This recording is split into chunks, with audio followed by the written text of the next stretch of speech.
नमस्कार, मी प्राध्यापक ईश्वर आनंदराव मुंडे। बीड लोकसभेची निवडणूक जवळ येऊन ठेपलेली आहे। कधीही आता या आठवड्यामध्ये लोकसभेच्या निवडणुका देशामध्ये लागू शकतात।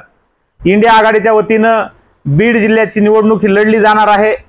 इंडिया आघाडीमध्ये प्रामुख्याने राष्ट्रवादी काँग्रेस पक्ष, माननीय खासदार शरदचंद्रजी पवार साहेब यांचा पक्ष निवडणूक लढवणार आहे।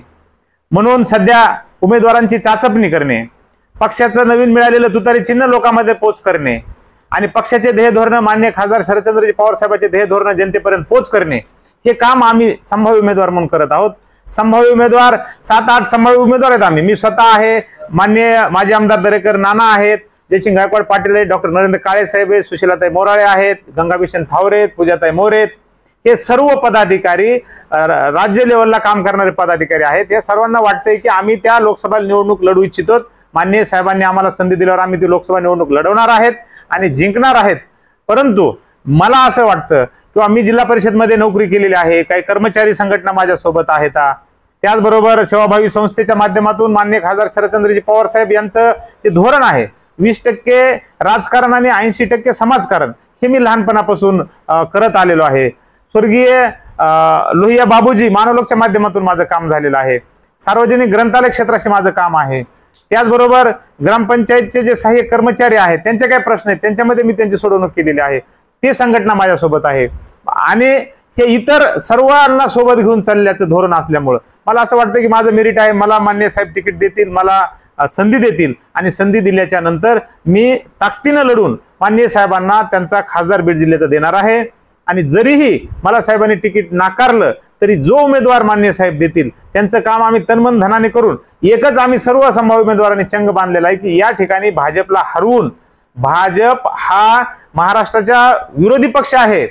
केंद्रामध्ये तर देशामध्ये विरोधी आहेच आहे, परंतु महाराष्ट्रामधलं जे भाजप आहे आणि केंद्रामध्ये बसलेलं भाजप आहे हे महाराष्ट्राला कंगाल करण्यासाठी प्रयत्न करत आहे। सगळे उद्योगधंदे गुजरातमध्ये पळवायचे। अहो, आपल्याकडे जर युवकांना काम धंदा नसेल तर ते म्हणतात किंवा चला आता पुण्याला जाऊ, मुंबईला जाऊ। पण पुण्याला आणि मुंबईला जर कंपन्याच नसतील तर तिथं पोरं जाऊन काय करणार आहेत? म्हणजे तिथले उद्योग गेलेले आहेत। म्हणजे एकंदर महाराष्ट्राच्या हिताचा जो पक्ष आहे तो राष्ट्रवादी काँग्रेस पार्टी शरदचंद्रजी पवार साहेब, शिवसेना उद्धव बाळासाहेब ठाकरे आणि काँग्रेस, राष्ट्रीय काँग्रेस हे पक्ष महाराष्ट्राचं हित करू शकतात। म्हणून ह्या पक्षाच्या ध्येय धोरणासाठी आणि महाराष्ट्राच्या हितासाठी आम्ही जनतेपर्यंत जात आहोत, आमची भूमिका मांडत आहोत आणि येत्या निवडणुकीमध्ये बीड जिल्ह्यामध्ये खासदार हा इंडिया आघाडीचाच होईल याच्यासाठी आम्ही प्रयत्न करत आहोत। देशामध्ये महागाई वाढलेली आहे, बेरोजगारी वाढलेली आहे, शेतीमालाला भाव नाहीत, हमी भाव नाही, कधी नाही ते देशाच्या इतिहासामध्ये घटनेला डावलून 4 भारतरत्न पुरस्कार दिले गेले। आपल्या घटनेमध्ये दरवर्षी 3 पुरस्कार द्यावे जास्तीत जास्त अशी घटना आहे। परंतु ज्या माणसाचे ध्येय धोरण स्वीकारायला पाहिजे, स्वामीनाथन आयोगाचे ध्येय धोरण स्वीकारायला पाहिजे, हमी भाव द्यायला पाहिजे, हे न करता त्यांना भारतरत्न पुरस्कार द्यायचा म्हणजे फक्त लोकांची दिशाभूल करायची। ह्या दिशाभूलीला जनता बळी पडणार नाही। या सर्वांची नाराजी लोकसभेच्या निवडणुकीमध्ये प्रामुख्याने समोर येणार आहे आणि बीड जिल्ह्यातली जनता भाजपला आपली जागा दाखवेल आणि इंडिया आघाडीचा म्हणजे राष्ट्रवादी काँग्रेस पार्टीचा उमेदवार हा निवडून देतील अशी आम्हाला ठाम खात्री आहे।